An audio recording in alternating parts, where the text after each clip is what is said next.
I completely didn't listen to what you said, so I didn't know what to go off of there. Well, I listened and I agree.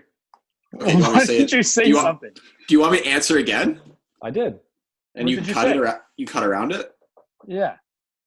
Why are you not listening? What does it matter with you? I had a text. I read the text. Oh, you're such a bitch. I won't hold you down.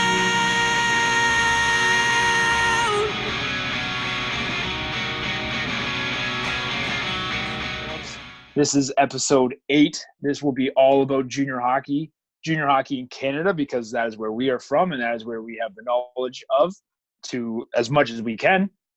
So we threw it out there that we were looking for some questions about junior hockey, and I think Jamie's got a couple for us. So how's it going today, fellas? Before we get into it, you guys got anything interesting to say? Nothing super interesting today. It's another day and another day. You are the most boring person I know. Albo, anything from you? The only thing I see is there seems to be some sort of new gear company making gear on. I saw it on Instagram, but we won't get into it. But that's the only thing new I got in my world right now. That's like a big thing you should probably get into. I'm kind of interested, but if you what is don't it? leave us hanging here. Like this is it factory? Did you drive to factory, man? I did actually. It starts with a V. I don't know. I can't find. It's gone. It's lost in the ether. But it starts with a V. Euroberg or something. Viroberg. Are you guys seeing this? Good Burger. Good Burger. Welcome to Good Burger. Home of the Good Burger. You guys must know what I'm talking about. There's no way that I'm the first on the scene to this. I have no idea. I got no idea what you're talking about. Okay, is it that MVK, that Russian brand? No. I know that one. I'm all up on the Russian brands, Jamie. Come on. All right. Yeah, I don't know. If I find it, I'll toss it in. But somebody sent us a link to what he's talking about when this drops, if we haven't found it yet. Yeah, I feel like Almost still gonna be searching. Yeah, we haven't learned how to use the Google machine. So I feel like Professor Farnsworth. It came to me in a dream, and then I forgot it in another dream. Another good question. Just to start the junior one, it's actually like kind of a comical question I received. It's, I'm a smaller goalie, and I'm going in the junior. Should I change? Like, should I lie about my height on like my elite prospects or whatever, like my stat sheet? Well, number one, I think elite prospects, if you want to change your height, needs proof. Because actually, I think they've released something saying that they had so many people lying about their height that now you need to have a picture of you standing with a tape measure or something like that. There needs to be proof, whether it's like a driver's license or something. So if you want to lie about your height, you can go ahead, but at the end of the day, you got to step on the ice. And if you're 5'8", you're 5'8". Like it's you getting listed at 6'1" and stepping on the ice at 5'8". As goalie coaches, we can tell the difference between 6'1" and 5'8". There's a big difference between 6'1" and 5'8" by like a lot. Yeah. Oh, okay. Well, maybe a guy's 6'1", like I am, and he's telling everybody that he's 6'5". I want it on the record. You're 5'5". You guys are nuts. I don't think you've ever seen me. I am pushing 6'2" right now. Yeah. If you have player skates. Oh my God! Then I'm Shaquille O'Neal then. Shaq, nice to meet you. Hey, thanks. Yeah, I guess. Yeah, you know what? The worst thing that could happen is you go to a team and they think you're taller than you are, and it just looks bad because height's right off the overrated. bat, you're a liar. You just lied to the GM, to the owner, the coach, your teammates, the goalie coach, to everybody. Height's overrated. My favorite goalie is 5'9". I'm sticking to it. But yeah, but you need proof on elite prospects, so you can't lie about your height anymore. And that changed, I think, in the last 10 months. So maybe look into that before you try to say that you're 6'2" on elite prospects when you're really 5'10". Yeah, I thought that was a pretty funny way to start us off. But I don't know anything about this one, so okay, I'll have to just sit quietly and be eye candy. I swear to God, these pads don't exist anymore. It was a big joke. Did you dream it? You dreamt it? It was a big joke. Did you draw these pads on You just drew pictures of Found them pads, in my- and found them in now my you're trying to closet. peddle them as you designed. These are now for sale. You're just going to hold up a piece of paper with a hand Yeah. goalie pad on it. No, it's This is it's like a one of those hand it's like rendering. one of those turkeys that your Yeah. kids draw at school. I'm not sure if everybody knows, but I was missing a finger, so that turkey would only have 4 fingers. All right, I'll ask the question. I hope you cut this in and post based on this. Oh, story. I'm definitely putting that in. Okay. What do you got, turkey boy? So let's explain how junior. I guess we can definitely speak to Ontario because we're all from Ontario. The leagues do get a little bit. The waters get muddy when you go out to Quebec and the Maritimes and out west. So, what are the levels of junior A hockey at this moment in 2020 in Ontario? Well, we can talk about Ontario, but we can also talk about Canada. Like I have a pretty good kind of grasp on across the country. So in Canada, Tier 2 Junior A, which is I'm assuming what we're going to talk about because Major Junior is pretty easy for guys to kind of understand. There's 3 leagues in Major Junior. It's classified as a CHL. There's the WHL, the QMJHL, and then the OHL. You have to be drafted to play in that or sign a player standard agreement, whatever they want to call that. But in terms of Tier 2 Junior A, where you keep your NCAA eligibility, there is a league. It's called the CJHL, which spans over Canada. There's 10 leagues in that make up the CJHL. I would say not all leagues are equal. That's for sure. I say the top of the food chain would be out west in the BCHL, and then it kind of comes east. Alberta, I would rank number 2, and then there's we can debate for hours over number 3, 4, and 5. So, So on the topic of Junior A, lots of teams, but even more goalies. So not everybody that deserves a crack gets a crack. So this is one question I got for you guys. Where do you see the line between chasing the letter, as in I want to play Junior A, and I don't care if I get 6 starts all year, but I got an offer at Junior B, on a decent team, and I can get 25 starts a year. But at the end of the year, I want to be able to say that I play Junior A. So where is that line between I go up and I don't play a whole lot, or I stay down and I play a bunch? That is hard for us to answer because it's so personal and so individualized. Depends on there's age, there's experience, there's what's the injury, what's the goals, how has this guy burned his eligibility. So for me to give a broad statement, I would say if you're younger, it's better to go play.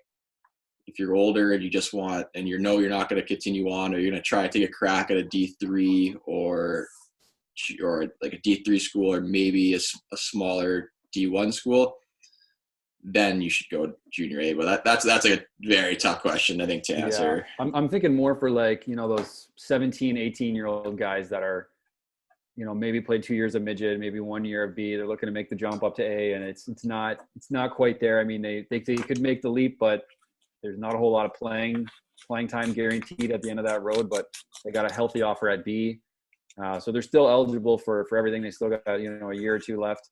My personal thought is to stay where you can play, and play a bunch, because I mean, if you got the Junior A offer, chances are you'd still be able to practice with the team. You'd be able to get called up with the team, and you never really know what can happen. So if we're looking at the start of the year, I'd rather put myself in a spot where I got 25 guaranteed starts versus 5 guaranteed starts, and the chance to play a lot and to get to know my game a little better. Yeah, I'm going to disagree with you on a couple of those points. And this is where things get fun for us because we argue.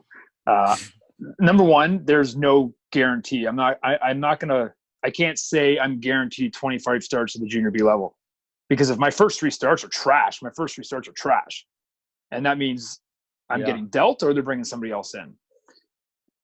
I agree that it's 100% individual kind of 100% situation, because here, and I've had this chat with Jamie quite a few times.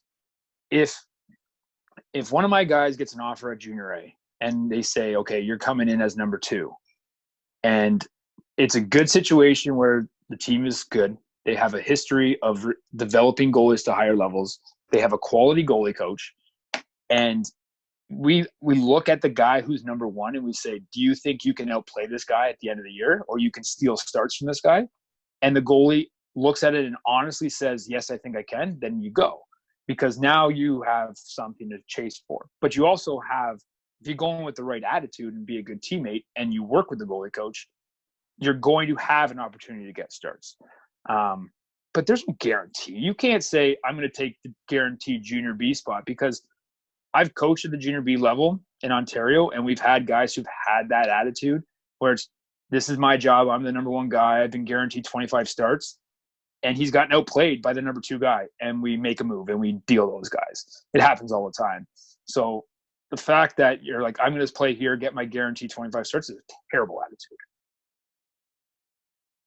I like that you emphasize the attitude. It's all about the mindset, right? It's a huge mindset, especially in junior. If you're not the number one guy and you come in as a number two or a 1B and you're not a good teammate and you have attitude and your work ethic isn't top, I'm not saying top half, I'm saying top, then you're disposable. Because that's the thing, is you are just, as a goalie, as harsh as this might sound, if you are not the number one goalie, you are disposable. And in junior hockey, people don't want to tell you this, but this is, I think, what the podcast is for, is to kind of teach guys, is and when you get into coaching, it's kind of a cool part of our game, but it's a part that we have to deal with as goalie coaches and with our clients, and as goalies we have to deal with. But you are a number in certain situations, and not only are you a number, you're also a dollar sign to some teams. So having a good attitude is going to keep you in a spot and is going to allow you to have the opportunity to steal minutes. Yeah, I mean, I almost see the guys from the team that I work with anyway. I almost see the guys that come in as expecting to be the backup that have the most success, because they're the ones with the workhorse mentality. They're the ones coming in with the attitude of, if I don't prove myself and I don't play well, I'm not going to play. So I got to show everything that I can. And I tell both my goalies every year, nothing is guaranteed, because you don't have to answer to me. You have to answer to the GM and the coaching staff, and they're not goalies. They don't really know what's going on. So you could have, like, it's such a fine line between, okay, now you're starting, you string together 2 games that weren't great. Now, sit on the bench and watch this guy play. So yeah, every goalie, and just like every player, like, you have to have the mentality of, I have every reason in the world to be the hardest worker on the team, period, regardless of where you think you are in the lineup. Like, Jamie can talk about his kind of his experience in Pembroke when he played in the CCHL, and he was kind of brought in there as the number 2 guy. I don't know why you're laughing. Because it's like insane. But it was Groundhog's Day. And we joke about this because it was literally Groundhog's Day. They brought him in as the number 2 guy behind a guy who's a veteran. I don't know if they told you a number of starts that they were kind of looking to, but it was literally, Jamie just kept sending guys home. Jamie played so well that he became the number 1 guy. The coach, who's in the NHL right now, I don't want to say names unless Jamie wants to, kept trying to bring in number 1 guys to take Jamie's spot. He would bring in a new guy. Jamie would outplay him. That guy would leave. Bring in a new guy, that guy would leave 3 or 4 times. And it was a running joke between me and him. It was just like, you know what, keep sending him home, man. And he did until the very end, and he got to raise an RBC Cup championship doing it. So I don't know if you want to kind of talk about that, Jamie, is your experience. No, you summed it up, but then it goes back to what Abo said, which is, if it's signing with a team that gives you a guarantee or signing with a team where you think there's an opportunity. I had an offer from Canada, I don't know, the Stallions at that time, for 15 games. Pembroke came out of the woodworks and said, we can't guarantee you anything, but we want you. You know what? And I don't know what it was. Maybe it was the coach or something, but we just said that's the place to go. And then you were right. Basically, I played very well my first year at junior, and the coach he had said to my face he wasn't confident with a 17-year-old being a starter. So he kept trying to get starters, and I just stuck to my game, played my game, and in the end, we ended up getting an older guy, a 20-year-old who took my job in playoffs. But we won, and we were in a first place position because of what I did all season. And knew that there was a strong backup just in case something happened. But yeah, that was it. Like, there's no guarantees, and like I said before, every situation is so individual, and you might think it's the right choice, and it's the wrong choice. You might think it's the wrong choice, and you're doomed. And next thing you know, a guy breaks his leg, and you're thrown into the wolves. And if you succeed, next thing you know, you're a starter at whatever level, and the future is yours. I love the fact that you started talking about right and wrong choice, because I agree with you that there's no such thing as a right choice or a wrong choice, because it's just a choice. You make a decision to go to, say, team A or team B, and then you make it, and the way you perform decides whether it was the right or the wrong choice.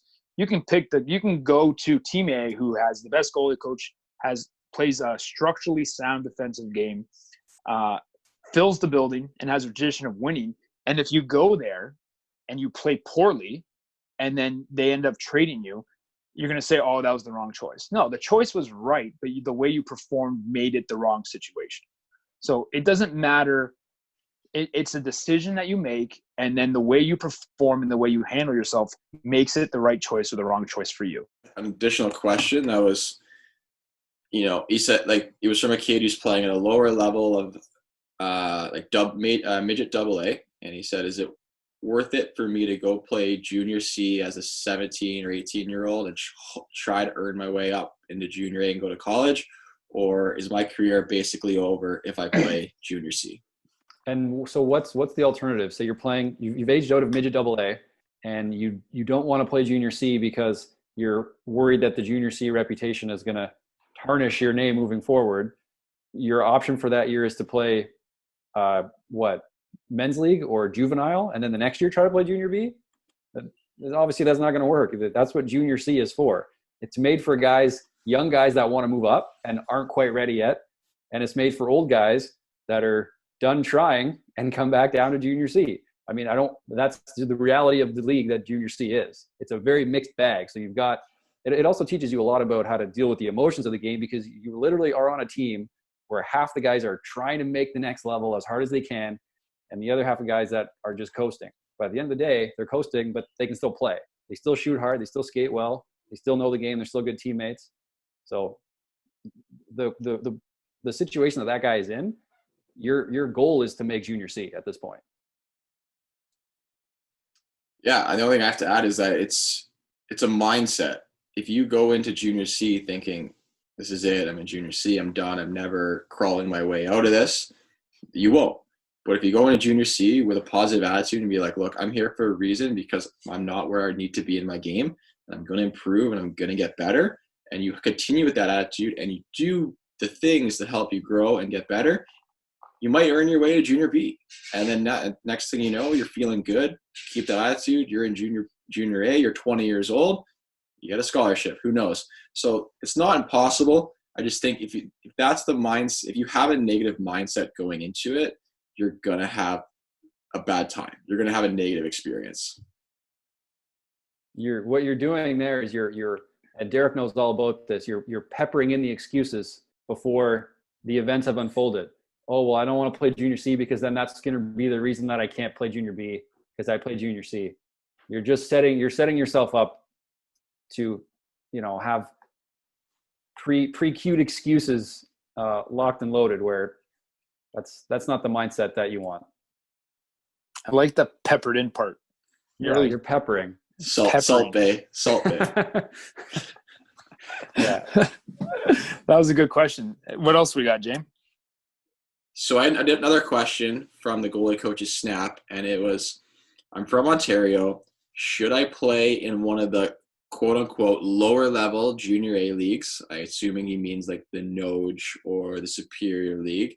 Or should I try and go play in a strong junior B league like the Greater Ontario Junior Hockey League or the Goj? Well, I think the Goj is a very strong league. A lot of times they do some polls in terms of college commitments and quality of the league. And the Greater Ontario Junior Hockey League, which is classified as a junior B league, often gets ranked higher than the junior A league in Ontario. There's a couple of reasons why. So my answer would be, if you can play in the Greater Ontario Junior Hockey League, it's a good league. It's a very good league. It's a very good league for especially getting into U Sport or moving into Junior A. And there's a few reasons why. Because it's classified as a Junior B league, in the off season, if you move up to Junior A, it becomes considered a category up. So it becomes a book value. So when we talk about we have to understand that junior hockey is a business. So if you're looking to play Junior A and you're, say, 19 years old and you played a year in the Goj, a Junior A team can automatically sign you because it's considered a step up for a book value. It's not considered a negotiated release. So it gives you a little bit of flexibility in terms of picking where you want to go without having your team be able to kind of hold you for ransom, which happens. The Goj is such a strong league because they have a lot of ex-major junior players playing it. So it really brings up the caliber of the play. If you're a 16, 17-year-old kid, it might not be the best league for you to play, because a lot of those teams, especially the top-end teams, will have a lot of 20-year-olds, because there is a cap on 20-year-olds, but most teams that are winning will be at that cap, and they're going to ride those 20-year-olds. So if you're a goalie, it's a very good league to play in, because you're going to be playing against a lot of guys that played major junior hockey. So my opinion of the situation is the Goj is a very good league. And if you have the ability to play consistently, be a starter or be a 1A, 1B in the Goj, you have the ability and the skill set to play at some higher level Junior A, whether that's the CC, the OJ, or somewhere out west. So if you have the ability to play the Goj, you definitely could play there for a year and move up to a higher level Junior A. I did it. We have multiple Bougers goalies that have done it. And another thing is that you look at NHL draft picks, the Goj has more NHL draft picks than the Noj or the SI, even though those leagues are Junior A, the Goj still consistently has more NHL draft picks. So I think if you have an opportunity to play in the Greater Ontario Junior Hockey League, I don't think you should look at the classification of Junior B and be deterred away from playing that league, especially if you get on some of the good teams. There's a lot of teams that have winning traditions and have traditions of developing guys to higher levels, including NCAA Division III.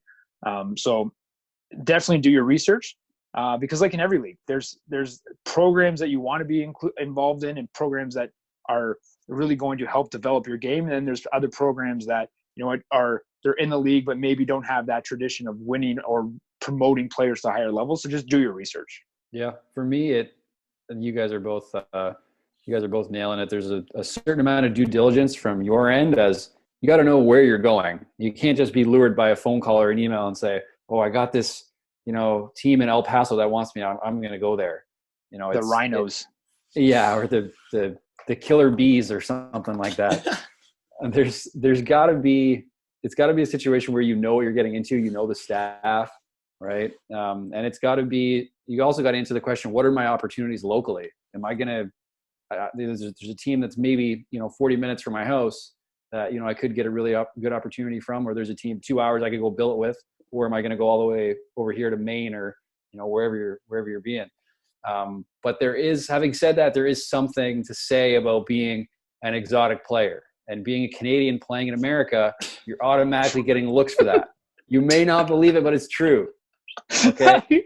I can't get off the word exotic player. It's true. Okay? Oh, we're leaving that it. We had a Russian player on our team this year. We had an American goal that we brought in at the back half of the season. And the other coaches, anytime we would shoot the breeze, they would always say, what's going on with that kid from Russia? You guys got a kid from Russia, or you got an American goalie? We're going to take a look at that American goalie. Just the fact that you are not local automatically makes you stand out. And that is a fact. Were they any good? Joe Exotic. On my mind, I was waiting just for Alan to stop so you'd say that. It is wild. I don't care how exotic. They're from the Dominican Republic. Can the kid play? The Russian was good, and he was probably our best natural goal scorer. He definitely led the team in goals, not points but goals. And the American goalie was good. He just really didn't work out, to be honest. He came with a little bit of a nagging injury. He couldn't really get his feet under him. Our younger goalie, who we were looking to take some pressure off, just kept playing well. So we didn't really have a reason to give the American guy much minutes, because when he did play, he was clearly injured and he wasn't playing that well. So we just rolled with the younger Canadian guy, local guy. Jamie, you're on the goalie coach's Snapchat today. Yeah, as we're recording this, I am currently taking over the goalie coach's Snapchat because my company, Victorium Nutrition, has launched a free 14-day Whole Foods challenge for anybody, but it's hosted through the goalie coach's website. And basically what that is it's trying to encourage healthy eating for the next 14 days, because we're all in paradise, and it's super easy just to grab a sleeve of Oreos and a box of Captain Crunch, where instead, it's when you come out of quarantine and you got to get rid of the gym and get on the ice, it's going to be tough. So the 14-day challenge is basically encouraging healthy eating through Whole Foods. There's some prizes and everything. There's a lot of interactions you're doing with a lot of other goalies. It's just a great thing. For more information, you can go to Victorium Nutrition Instagram, goalie coach's website, or goalie coach's Instagram, and it'll tell you everything you need to know. Is this a sponsored episode? Did Victorium Nutrition send us some money for that 30-second plug? Honestly, yeah, no free ads, but this is definitely a free ad. I do have a question, though, about what you're talking about here. I could pepper in my own answer that would probably be somewhere near accurate, but for those who don't know, what are Whole Foods like? What does that mean? Yeah, it's actually a good question. So we're not talking about the grocery store Whole Foods. Whole Foods is basically any food that is either unprocessed or as least processed as possible, so as close to you get it in nature. So something like a granola bar, which might seem healthy on the surface, isn't technically a whole food, where if you have just oatmeal mixed with honey and you bake it, that itself is now a granola bar made from Whole Foods, whereas the one you buy in the store in the box, there's additives, processed sugar, that kind of thing. Basically whole food from nature, unprocessed. So Whole Foods doesn't have to imply that it's raw or uncooked. No. I mean, I'm a big believer in cooking your food. The raw food diet itself is not one that makes a whole lot of sense, but yeah, you can cook it as long as the food, basically anything you find in the produce section and the meat section. But if you sign up for the challenge, you get a food list, tells you everything you need to know, Alba. Nice. So what about this is going to drop a couple days after we record it. So for those guys that don't, do you have to start on a certain day, or can they sign up a week later? How does this work? No, the sign up should be live for the next 2 weeks. We're recording this, today's the 6th.